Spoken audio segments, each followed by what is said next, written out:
একটা রিলেশনশিপে সবথেকে বড় প্রবলেম হচ্ছে দুটো ফ্যামিলিকে কিভাবে রাজি করবেন। কিছু রিলেশনশিপের ক্ষেত্রে আমি যেটা দেখছি যে দুজনে একটা চিন্তা করছো যে দুটো ফ্যামিলিকে কিভাবে মানানো যায়, সেটা নিয়েই মাঝে মাঝে টেনশন করো যে আমাদের ফ্যামিলি আমাদের সম্পর্কটা মেনে নেবে তো, এটা নিয়েই ভয় হয়, তাই না? তাহলে আমি একটা কথা বলছি, মন দিয়ে শোনো। দেখো, ফ্যামিলি কখন মেনে নেয় না?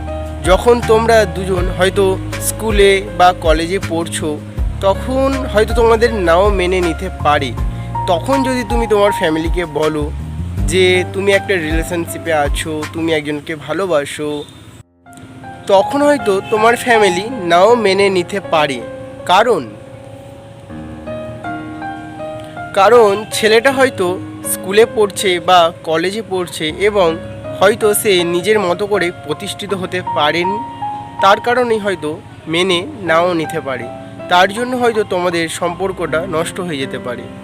তার থেকে একটা কথা বলছি, শোনো। দেখো, বাড়িতে এখন বলো না, কারণ প্রথম হচ্ছে ছেলেটাকে প্রতিষ্ঠিত হতে দাও, লাইফে কিছু করতে দাও, দাঁড়াতে দাও। তারপর ফ্যামিলিকে বললে ফ্যামিলি মেনেও নিতে পারে। ভালো করে মা বাবাকে বলো যে তুমি যাকে ভালোবাসতে চাও সে আগে নিজের পায়ে দাঁড়াক, যেন বড় হয়ে আমার দায়িত্ব নিতে পারে, কিছু কাজ করুক বা চাকরি করুক, তারপর আমি তাকে বিয়ে করব। এইভাবে একটু ফ্যামিলিকে বোঝালে না, ফ্যামিলি হয়তো কিছুটা মেনে নিতে পারে। কিন্তু তুমি যদি এখনও স্কুল বা কলেজে পড়ছো, তুমি যদি এক্ষুনি বিয়ে করার জন্য তো তোমার ফ্যামিলিকে বলো, তাহলে ডেফিনেটলি তোমাকে না বলে দেবেই দেবে। ঠিক আছে, তার থেকে ভালো হয় তুমি ফ্যামিলিকে বলো যে তুমি যাকে ভালোবাসো সে প্রতিষ্ঠিত হোক, তোমার দায়িত্ব যেন নিতে পারে, মাথা উঁচু করে বাঁচতে পারে। এখন দুজনে মন দিয়ে পড়াশুনো করবে, ক্যারিয়ারটাকে আগে গড়ে তুলবে, নিজের পায়ে দাঁড়াতে শিখবে, বড় হবে, তারপর না হয় বিয়েটা করবে। এইভাবে একটু ফ্যামিলিকে বলো, তাহলে হয়তো তোমাদের সম্পর্কটা মেনেও নিতে পারে। কিন্তু তুমি যদি বলো যে এখনই বিয়ে করতে চাও বা সে স্কুল কলেজে পড়ছো পালিয়ে যেতে চাও, এইসব ভয় দেখাও, তাহলে দেখবে ফ্যামিলি তো না বলে দেবেই, প্লাস তোমাদের রিলেশনশিপটা ভেঙে যেতে পারে। রিলেশনশিপে পড়ে তোমরা একটা বড় ভুল করো, সেটা হয়তো বুঝতে পারো না। যেমন ভুল হচ্ছে, তুমি একজনকে ভালোবাসো, তোমার ফ্যামিলিকে বললে, মেনে নিল না, তো তোমরা কি করো? শেষে কিছু আগে পেছু না ভেবে তোমরা দুজন পালিয়ে যাও, পালিয়ে বিয়ে করো। প্লিজ এটা করো না।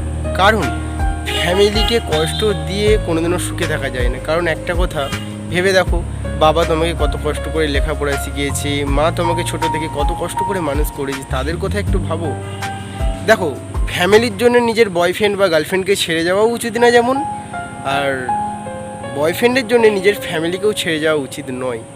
চেষ্টা করবে দুটোকে কিভাবে ব্যালেন্স করা যায়, দুটোকে কিভাবে মানানো যায়। ঠিক আছে, আগে তো পড়াশুনো করো, নিজের ক্যারিয়ারটা গড়ে তুলো, বড় হও, লাইফে কিছু করো, তারপর বিয়ে করবে। ফট করে বিয়ে করে নেওয়াটা উচিত নয়। তোমার ফ্যামিলি যদি একটু বোঝে তাহলে অবশ্যই তোমাদের ব্যাপারটা বুঝতে পারবে, ঠিক আছে, মেনেও নেবে। কখন? যখন একটা ছেলে প্রতিষ্ঠিত হবে, তোমার দায়িত্ব নিতে পারবে, কিছু কাজ বা কিছু চাকরি করবে, টাকা ইনকাম করবে, ছেলেটাকেও লাইফে কিছু করতে দাও, তুমিও পড়াশুনো করো, তখন দেখবে তোমার ফ্যামিলি ঠিকই মেনে নেবে। ঠিক আছে, আগে তো নিজের জীবনটাকে উপভোগ করো, বড় হও, পড়াশুনো করো, ক্যারিয়ার গড়ে তোলো, এখন বিয়েটা করো না। ঠিক আছে, একটা ছেলেকেও তো নিজের পায়ে দাঁড়াতে দাও।